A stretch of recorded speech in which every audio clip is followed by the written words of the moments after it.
Hey everyone, it's Blue Lizard Jello here, and welcome back to the third and final episode of Everything Possible in Dark Souls 2, exploring the Crown of the Ivory King DLC. Ladies and gentlemen, this is it.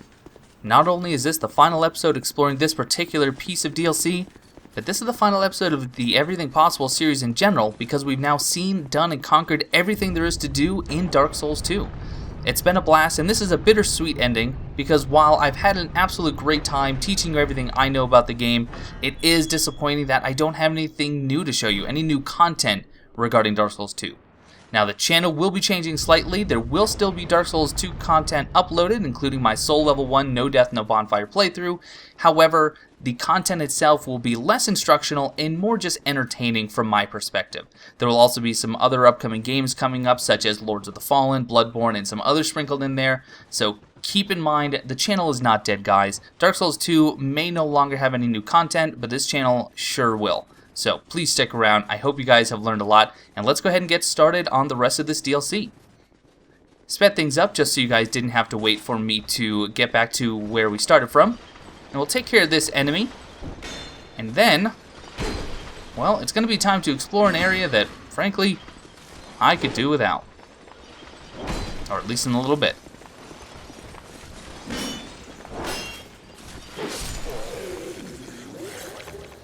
And for some reason, this pike-wielding soldier just dropped the Ice Rapier, but we already have one of those, so we'll go ahead and not show the moveset off. Again, if you want to use that R2, just try to get close to your opponent so you can get both the physical and the Ice Bolt damage.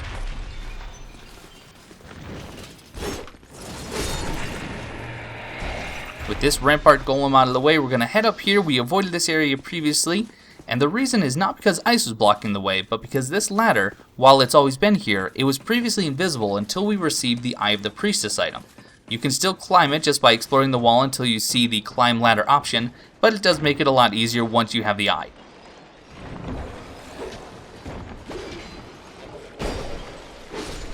Inside this iron chest, we get the Splintering Lightning Spear Miracle.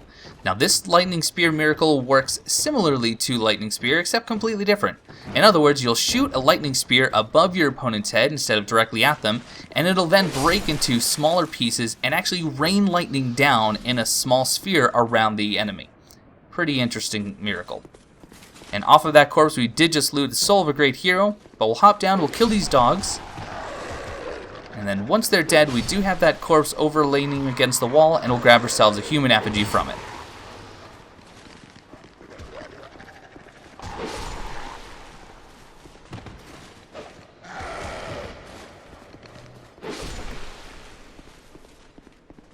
See? Told you it was a human effigy. But at any rate, we'll go out this door that we ran past just a moment ago, and we'll head down the stairs, and I did see that the dog dropped something. It was either a soul of a lost undead or another human effigy. These dogs have the same drops as the dogs that you find somewhere in, say, the Lost Bastille. We were able to grab those green blossoms because we did use some throughout the DLC, but we did try to pick those up earlier, and I did make mention. But again, if you want 8 green blossoms, this corpse is your answer.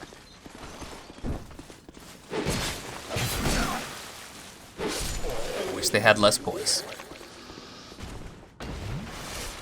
Top off the old Healtharino, head down here. I can't believe I just said Healtharino. And I really should cut that out, and I'm not going to, because I want you to actually cringe at me saying Healtharino. Who do I think I am? I have no idea. But anyway, you recognize this bridge because up above that door straight ahead is where we got the Eye of the Priestess. We're going to push forward. We do have an enemy that was previously invisible that we'll take out, and then we'll proceed to an area that has a lot of items and a secret area that a lot of people were not familiar with, including myself when I did my blind run. So we do have this hammer-wielding knight. Take him out pretty easily. Sadly, his armor does not provide the best poise, and with him out of the way, we'll continue. And on this first corpse, we have 5 Alluring Skulls, which I have too many of, and then we have a Skeptic Spice on the next corpse. Moving right along, head inside this Fawn Gate. It is not a boss, just a new area. We have a convenient bonfire to rest at, and before you continue the correct way, you may want to take out this caster. because there's a lever we have to pull for a gate in just a moment, and this caster will make it very difficult indeed in order to get the gate open. The retainer seems to wait until you're just about ready to pull the lever before they cast off one of their spells, knocking you out of the animation, and you'll have to rinse and repeat. So, do yourself a favor. Kill the retainers. Always. Now we'll take care of this one from range. However, what it's going to do is, you'll see in just a moment as I peek around the corner, there is an inactivated golem that's now activated because the souls of the retainer were absorbed. So we will have to deal with him momentarily, and there is one other golem directly across from him, and I'll show you how to take care of that in just a moment.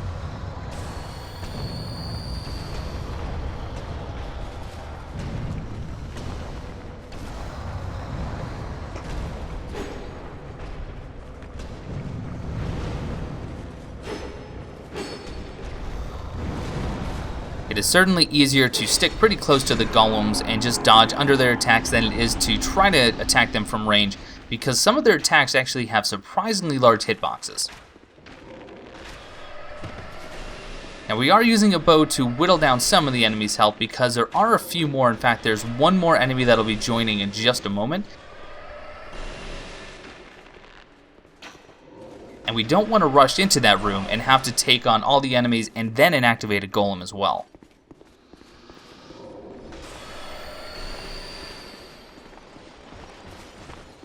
And now that we've got his attention, we should be joined by another enemy soon here. Or not. Let's go ahead and pretend that he's here now. There he is. But we're going to drag him away. We don't want to activate the golem. We're going to actually take him out. And the reason is, you can see the chest on his left, or I guess my left, his right. It looks a little bit differently. And I'm sure you've already guessed it by now, but that is a mimic. And if we kill the mimic to get the drop, we will activate the golem. So we'll go ahead and we'll take care of the golem first. On a similar note, you could just use Lloyd's Talisman to get the item from the mimic without killing him, but where's the fun in that? But we'll go ahead and we'll loot this iron chest on the right here, and we'll pick up 3 Twinkling Titanite and 3 Petrified Dragon Bones.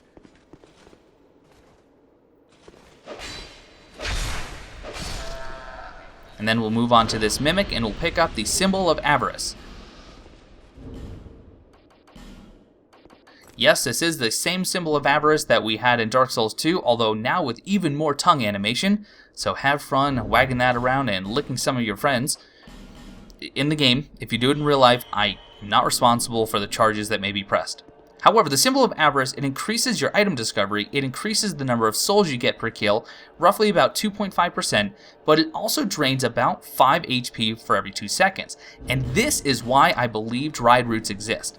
The dried roots give you approximately 3.6 HP for every 2 seconds. So yes, there is still a net loss when you're wearing the symbol of Avarice. However, popping a dried root will almost completely negate the health loss.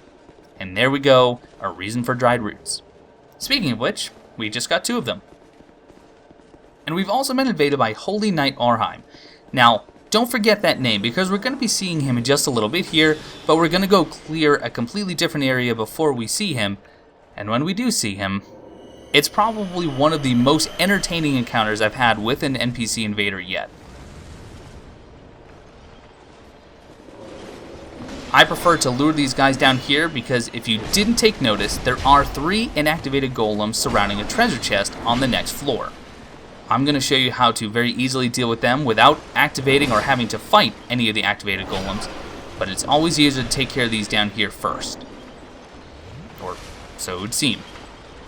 Yet all the hits I'm taking might beg to differ.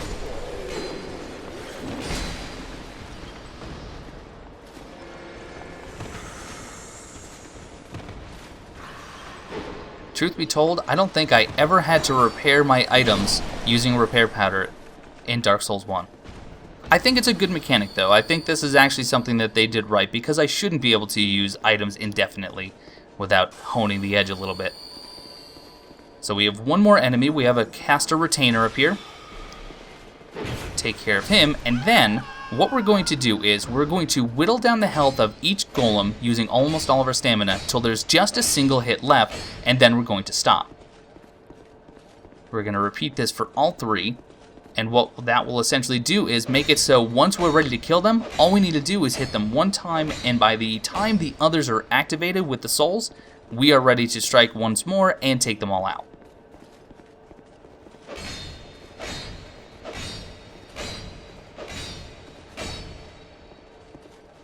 And there it is, and now one swipe, we actually got 2 of them.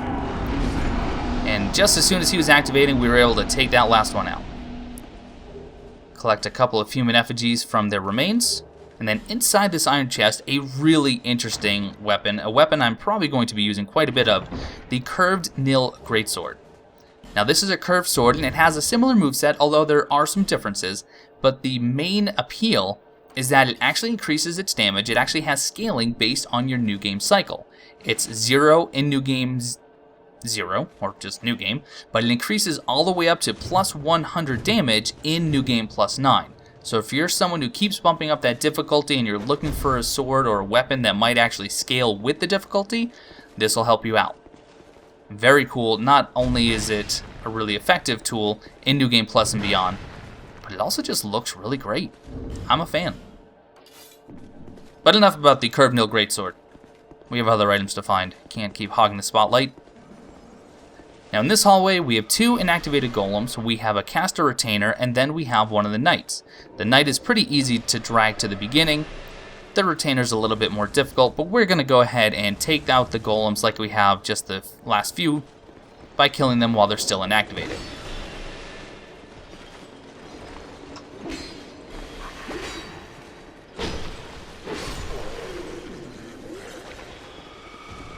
In fact, we're going to go ahead and leave the retainer alone for now. We're going to head right to this second golem. And these are also completely optional. You could leave them here indefinitely and never worry about them. I just wanted to do it just in case I had to run back here, and just in case there's an enemy I had to kill, I didn't have to worry about the golem being activated later. Instead, I had to worry about the golem being activated now. Whoops. No matter. Avoid that grab attack. One more to do it, and there we go. Hallway clear. From here, we have this gate on the left with another Elium Lois Knight.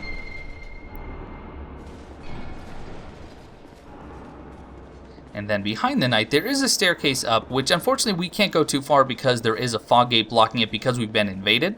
However, that would actually lead to, well, once I go through this door rather, this is the area after Ava the King's Pet and before the Grand Cathedral. So it's a bit of a shortcut. I can't show you because I've been invaded by Holy Knight Orheim. And that's alright, because there's more items we want to get, including a trio of flame butterflies. Now, hold the phone. A trio of flame butterflies for free? Yes, I said it right. A trio of flame butterflies for free. Why do you need these, you ask? I don't have a clue. But what you want to do is run along this left wall and spam the examine button, because here's your second illusory wall of the third DLC. And there's a couple items in here you're going to want to pick up. You have my word. But you might not, because it might not fit your build. And that's okay, because we're all unique like delicate snowflakes.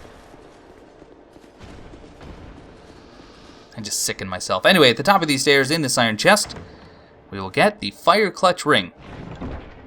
You may be able to guess what the Fire Clutch Ring does. It does the same thing as every other clutch ring, this time just with fire damage. So if you're looking for extra fire damage, Fire Clutch Ring is the ring for you. I don't know why I just slipped into my announcer voice. Let's go down here. There's a few enemies to deal with, including a pair of Rampart Golems. Now we have one more item that's hidden in some of these alcoves. Well, maybe just one of these alcoves.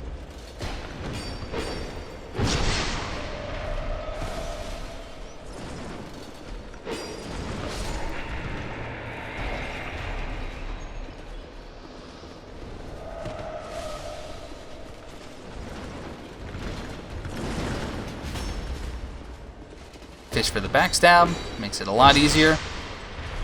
And we are joined with the Ice Rapier Knight, but that's okay. Take care of the Golem first still.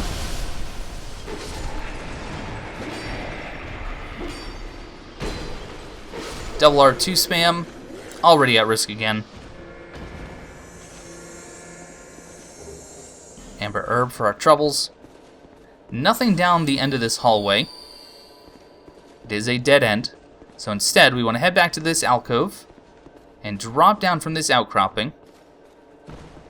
We have one enemy to deal with. This is the enemy that we could see when we first entered the area to light the bonfire. Directly below was the caster retainer. But what he was guarding is a very interesting bow. If you're looking for a Greatbow that scales with your strength, I present to you the twin-headed Greatbow. Now it does take some significant strength in order to wield, but as soon as you upgrade this to +1 and beyond, and it goes up to +5, you will get an S scaling in strength. Pretty cool looking bow. Definitely something you would expect the giants to wield. And that is it for this area. So next, we will go ahead and run back up. And we're going to go back to the area where we had the 3 inactivated golems guarding the curved Nil Greatsword. And there's 2 ways we could have gone. One took us to the Elium Lois Knight, and the other one is going to bring us closer to our invader, Holy Knight Orheim.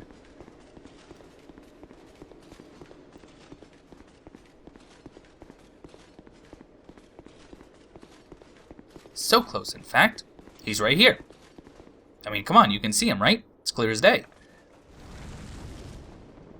Well, all I see is a bunch of barrels and a chest at the end. Now, you're going to be tempted to run straight towards the chest, and you know what? If it's your first time through, I recommend it. But here's why it's a bad idea. Holy Knight Orheim, as soon as he invades, is going to use a silver talisman and turn into a barrel. And as soon as you go for that chest, you may or may not notice a barrel sneaking up behind you, and he's going to backstab you. That did happen to me in my blind playthrough, and let me say, I don't regret it in the slightest. It is unique, it is creative, it is innovative. I think FromSoft did a phenomenal job with some of the Invader AI in the DLC. And with him down, we'll go ahead and we'll open this iron chest. And a bit of irony, or if you want to look at it this way, to add insult to injury, we can grab 10 silver talismans. Hardy har, har har.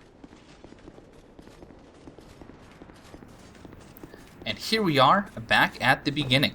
So over there is where we fought Ava the King's Pet. But we do have another area to explore. An area that, well, I'll be honest, I'm not fond of. But I'm going to show you. I'm only going to show you the items in it. I'm not even going to show you how to get there because, frankly, I don't know how to get there. You just have to walk around fairly blindly until you find them. Of course, I'm referring to the Frigid Outskirts. First, a quick trip back to Majula that I'm not going to waste your time showing.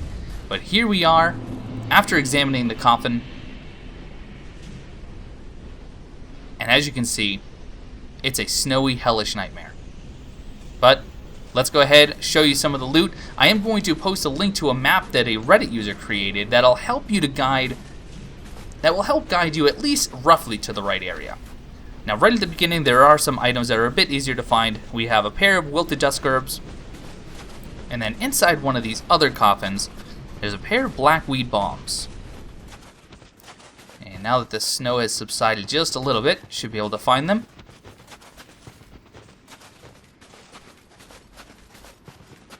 Not here. One more coffin to check. There we go. Perfect. And now we're going to head over. We are going to summon Abbess Viva and the Head of Vangarl to help us in our journey and fight through some of these terrible icy reindeers. So let me talk a little bit about the area before we get into some of the items you can find. A lot of you are going to want a second Bone Fist, and I mentioned how to get it earlier, but now that we're actually in the Frigid Outskirts, here's how you do it if you want to farm in this area to get another Bone Fist. You can't be the host. That's right, if you want a second Bone Fist from the reindeers, they will drop, but only if you're a summon. So come down here. I suggest coming over to the graveyard where the other NPC summon signs already are, and put down your sign. If you're successful and you get pulled into someone else's world, you have a chance every reindeer you kill of having another Bone Fist drop. And there you go.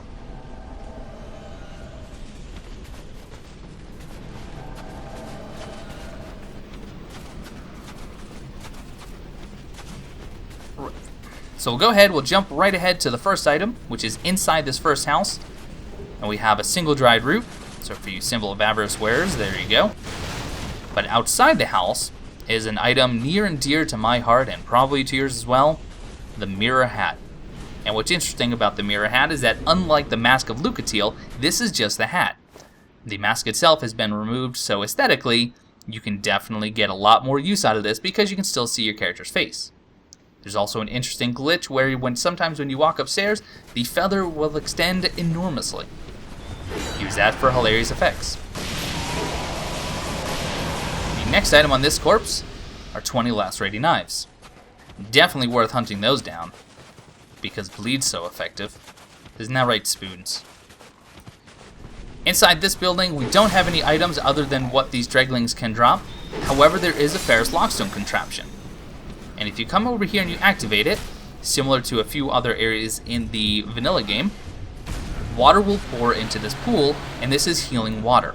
So if you're having trouble with your summons dying or taking a lot of health damage, you can go ahead and push them into that pool, and they'll heal up, get ready for the fight. Pair of Twinkling Titanites hiding out on this corpse. And this is the third building that does have a Rampart Golem in it, very hidden by the snow.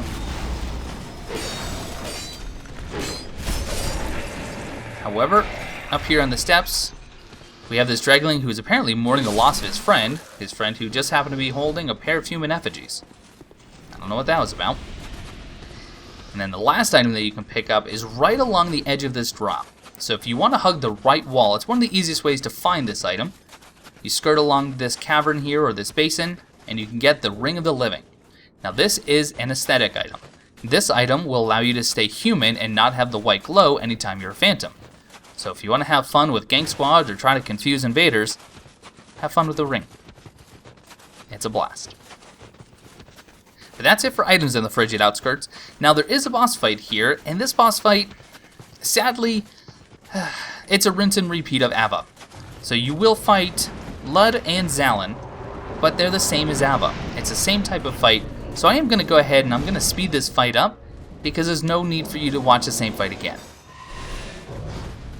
Something to keep in mind, however, is that we are fighting Lud, and Zallen has now joined, and the boss was not even at 50%.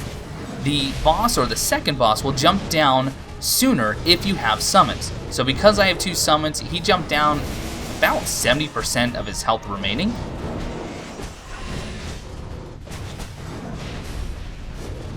However, if you're solo, it's 50% or less.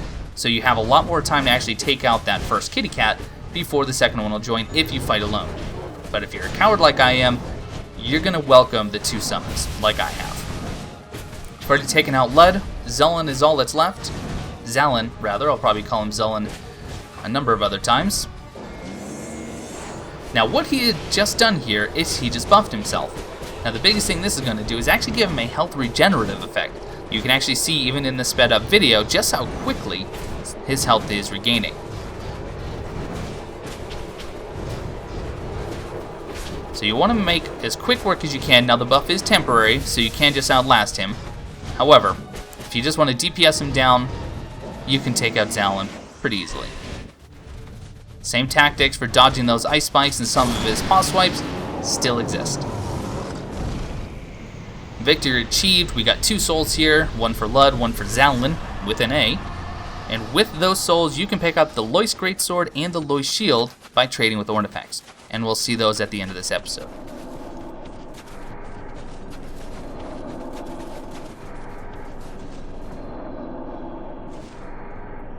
Well, ladies and gentlemen, as far as picking up items, that's it.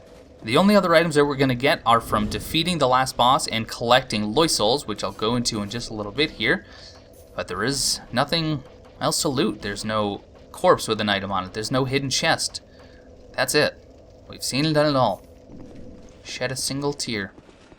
But now wipe that tear off, because we have the Burnt Ivory King to deal with. And we are going to do it with our good friend Lucatiel. Heart you, Luca.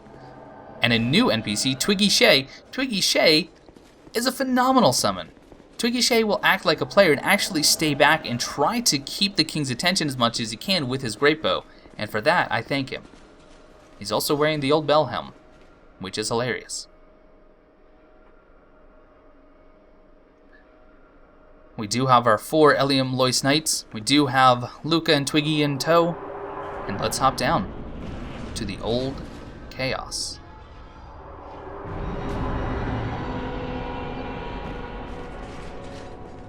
Now, if you attempt to fight this boss using only the 1 Ellium Lois Knight, my hats are off to you. And I know the speedrunners are already doing that. Something I don't anticipate I'll ever even be attempting, to be honest. And the reason is, you do have these 3 portals, and these portals will continue to spawn these burnt Ellium Knights, or the charred Ellium Lois Knights. However, if you have at least 3 of the Ellium Lois Knights, the lighter colored ones, eventually they will actually get this buff. They'll go and thrust their sword into the portal, which will effectively freeze the portal and keep the enemies from spawning, which will make the actual boss fight in a little bit here a lot easier. Now these enemies can drop their full armor set, their greatsword, and their shield with surprising regularity. However, the item you really want to get from them are the Lois Souls.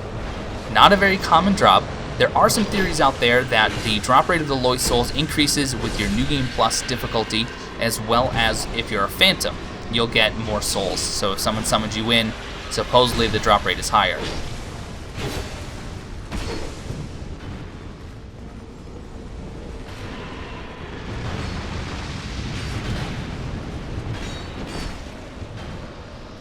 From my experience, that does not seem to be accurate. The New Game Plus cycle did seem to drop additional souls for me. However, being a Phantom in someone else's world did not seem to. Now, I don't have enough data to back it up, but anecdotally, that seems to be true. The reason you want to collect Lois Souls is that depending on how many you have, when you talk to Alsana after killing the Burnt Ivory King, you will get the actual Lois armor set. And the way it goes is, and you'll see this in just a little bit here, when you have 5 souls and you talk to Alsana, you will get the Lois gauntlets and the Lois leggings. At 15, you'll get their armor. At 35, you'll get their helm. And if you collect 50, she will open the way up the stairs to herself, and if you talk to her, you will actually get the soul of Alsana, the Silent Oracle. But more on that in a little bit. Back to the fight. As you can see, we make pretty quick work of these knights here once we have all of the Ellium Lois Knights and we have Luca and Twiggy. But now for the most epic of boss arrivals in Dark Souls 2.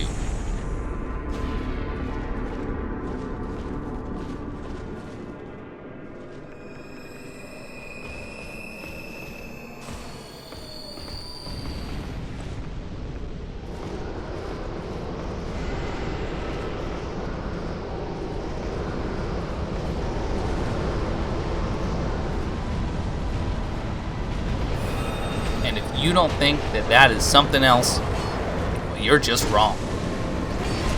Here is the Burnt Ivory King. So this king who came into the chaos with some of his knights in tow, unfortunately spent just a little bit more time here than he probably intended to, and now we have to take him out and put his soul at ease.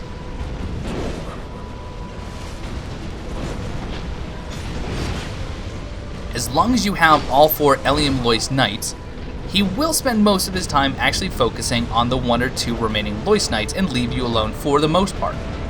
The enemy AI does seem to focus on them. Perhaps it's part of the lore, perhaps it's the king upset that these Lois did not follow him into the old chaos.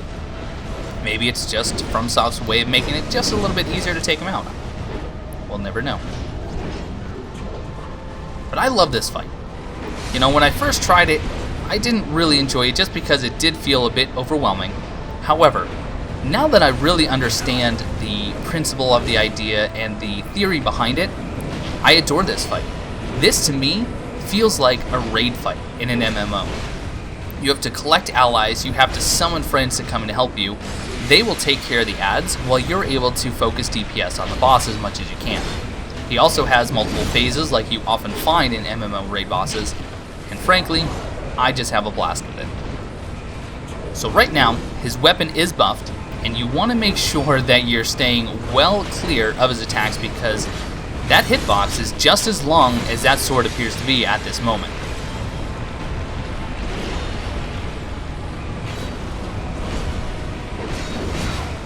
And if you're thinking, man, that's not fair, I really wish I could have that weapon. Well, you can, and we'll be seeing how in just a moment.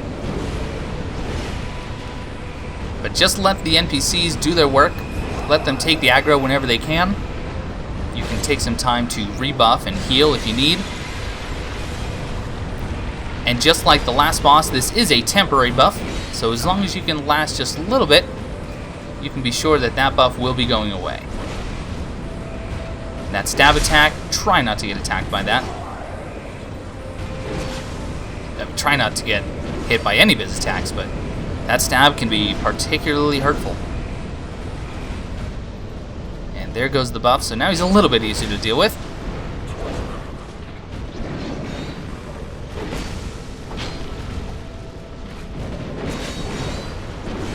He really hates Twiggy right now. I think it's his helm.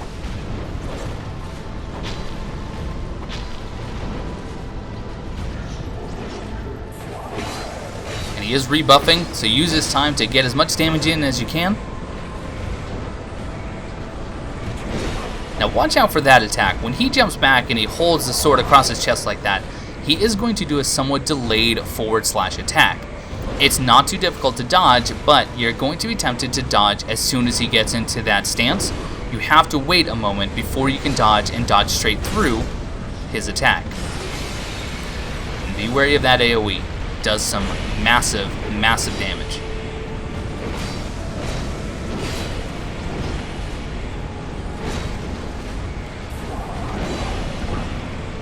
And that was a dodge that I went a little bit too early on.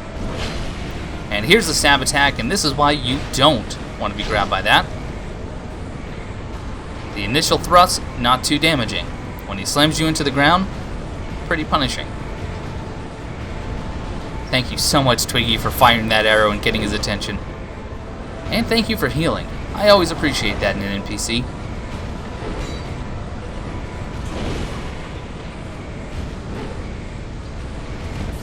I would appreciate it if he let me get some hits in.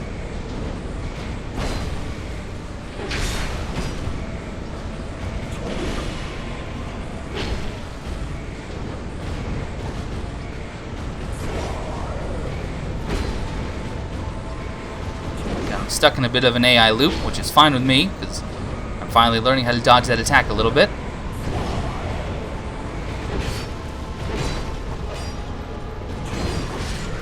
And Twiggy actually gets a killing blow. Normally it's Lucatiel. Twiggy takes it, and then he does a little cheer. But anyway, he doesn't get the soul of the Ivory King, I do. So we have the soul of the Ivory King, and I'm sure you know exactly what this is. The third and final crown of the DLC, the Crown of the Ivory King. Let's go ahead and examine this portal. We'll head back up and we're going to talk to Alsana and get all the rewards that are due to us. Now the Crown of the Ivory King has a special effect just like the other ones did, and this one is an HP regeneration effect. But there's something else we can do with the crowns.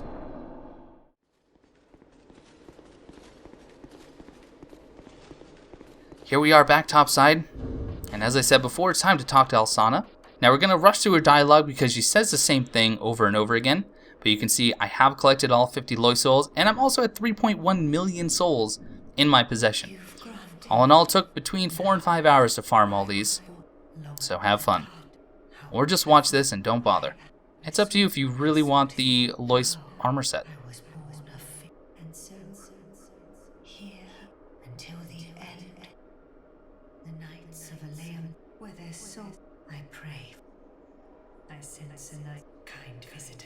We have the gauntlets and the leggings for the first 5 souls. And you can see the first ice branches are broken. The armor for 15 souls.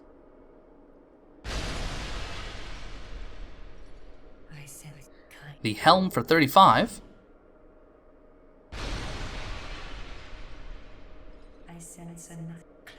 And lastly, because we have all 50, the very last ice branch has been destroyed, and we can now go talk to Alsana up at the top of the stairs. First, I'm going to go ahead and put the Loy's armor on just so you can see exactly how it looks. I have to say, while the helm is a bit iffy, the rest of the armor is positively gorgeous.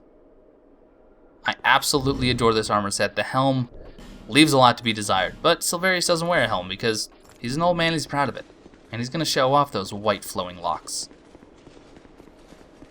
Judge all you want, he doesn't care. Yeah, he goes out in public like this. He'd go to Starbucks and order a latte with this hair. Kind visitor. Wouldn't you? I am not the only being born of dark. You will face hardship like no other. Take this. My sisters are as a thick dark, their lust for souls insatiable. May you find the will to resist their desires. Soul of Alsana, the Silent Oracle.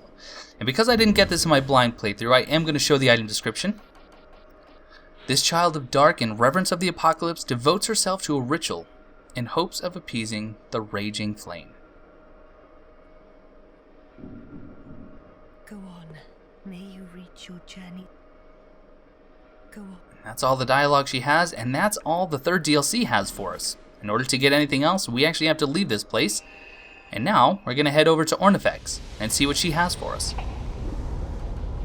Well, what she has is the Ivory Straight Sword for Ava's soul, Nil Greatsword for Lud's soul, the Ivory King Ultra Greatsword from the soul of the Ivory King, and yes, I have 3 of the souls because I did fight him 3 times to collect all the Lois souls. We have the Elium Lois from the soul of Alsana, and then the Lois Shield from Zallen's soul. And we're going to see those in just a moment, don't worry. I'm not going to leave you out in the cold. Let's head over to Majula.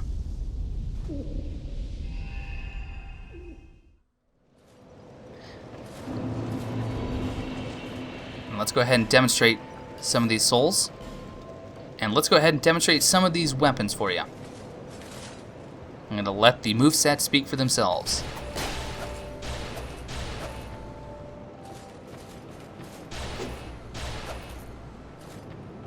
There's the Ivory Straight Sword.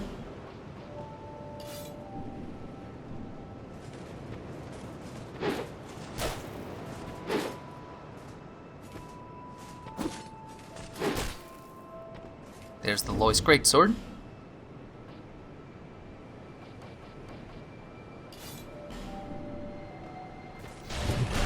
And there is the Ivory King Ultra Greatsword.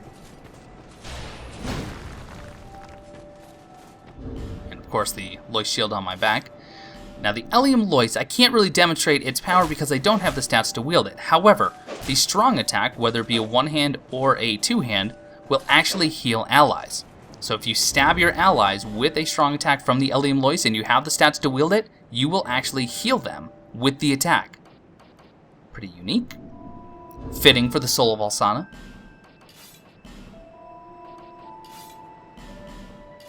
Trying to go back to my original equipment because Silverius feels naked without it. And now we're going to talk to Malin. Now, in order to get the items we're about to purchase, you need to have spent 16,000 souls with Malin, and you need to have obtained the Soul of Alsana after having all 50 Lois souls. But now we can actually pick up the Ivory King armor set.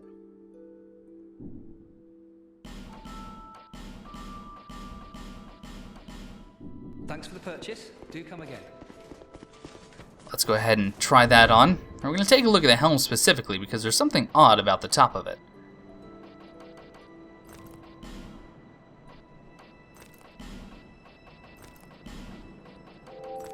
Not a bad looking set of armor, except the helm has a face on it. Now, some people have likened that to the Helm of Smo, and actually his face. And I can't say that I entirely disagree. Not really sure what he would be doing on the Burnt Ivory King set, but hey, who knows? And here we are at Vendrick's memory.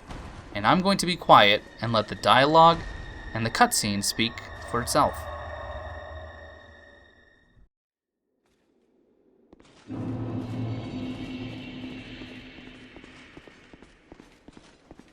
Seeker of fire, I see you've subdued another foul creature.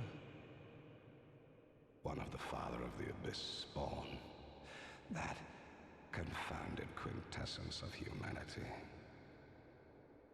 The Abyss once had form, but then dissipated. And yet, traces of its existence endured. Each fragment thirsting for power, spread dark with no relent. My dear Chandra was one such fragment. A feeble, tiny thing that thirsted for power more than any other.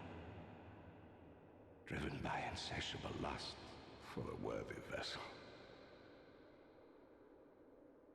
One day fire will fade, and dark will become a curse.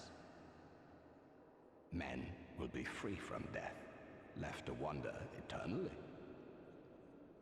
Dark will again be ours, and in our true shape, we can bury the false legends of yore. Only, is this our only choice? Seeker of fire, coveter of the throne. Seek strength.